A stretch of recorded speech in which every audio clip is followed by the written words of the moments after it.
Greetings again, brother teacher here. This subject is perhaps challenging to me, or very challenging to me on one hand, and not so challenging on another. So they sort of balance themselves out.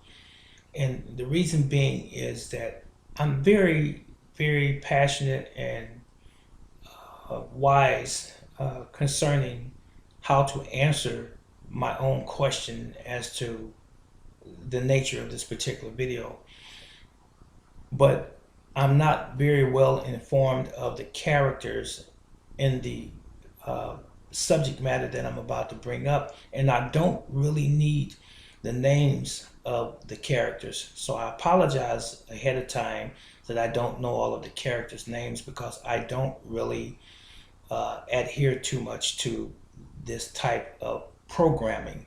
And that's just it. I'm talking about programming. I'm talking about reality TV in general, but more specifically, television shows such as Love and Hip Hop, Atlanta, and otherwise.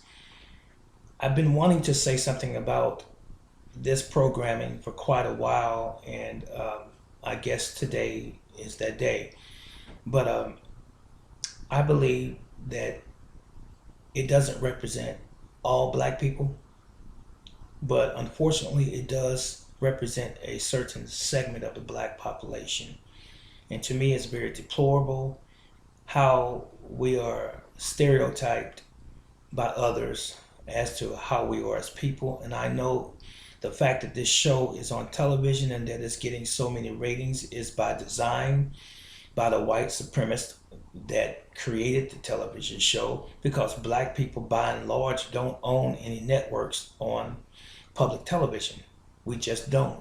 If anyone owns anything, maybe it's Oprah Winfrey being the only one, less than 1%.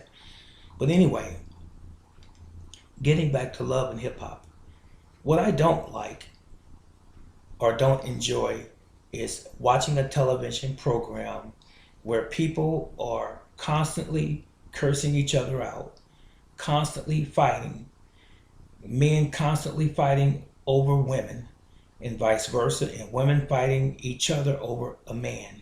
And they're supposed to be professionals. You see these young ladies walking around with their cleavage so exposed that a couple inches further you would be seeing their nipples. You see these women walking around with clothing so tight there's nothing left to their imagination. I don't like that.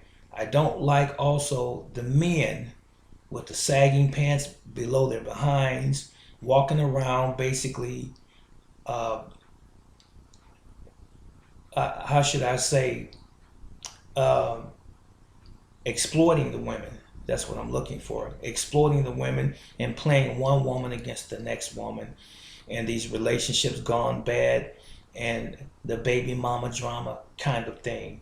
You know, as it relates to blacks, why is it that we can't have some more wholesome television if we're going to be on television at all? But it seems though, or as though, that these people settle for the bottom of the bucket. It seems as though it's okay to get on television, public television, national and or international television, and air your business or your dirty laundry in front of the public worldwide. How insane is this? You know, one of them or many of them might even say, well, who is this man, brother teacher or Reginald, who's to tell us, what we can say and what we can do and how we should dress and all of this kind of stuff. I'm a human being.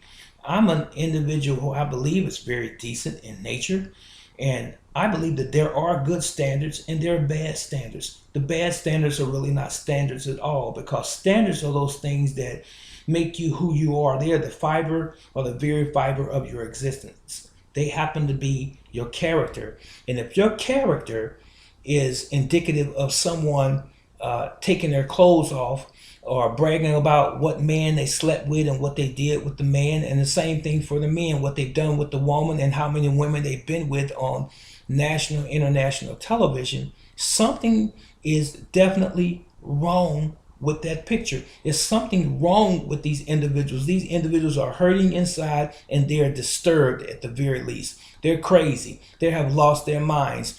Man, you can get on there ranting and raving about, how much of a baller you are or how much money you make and how you throwing cash in the bars and all of this kind of stuff, making it rain and all of this kind of stuff. That's idiocracy.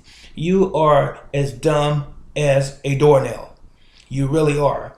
And you know what? I've learned something a long time ago, and that's simply this: karma is something else. There's another expression, but karma is indeed something else.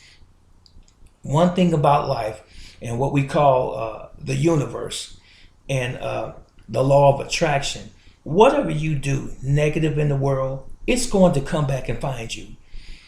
Whether it be soon or later, it's going to find you. And whatever you do good, the same is true conversely.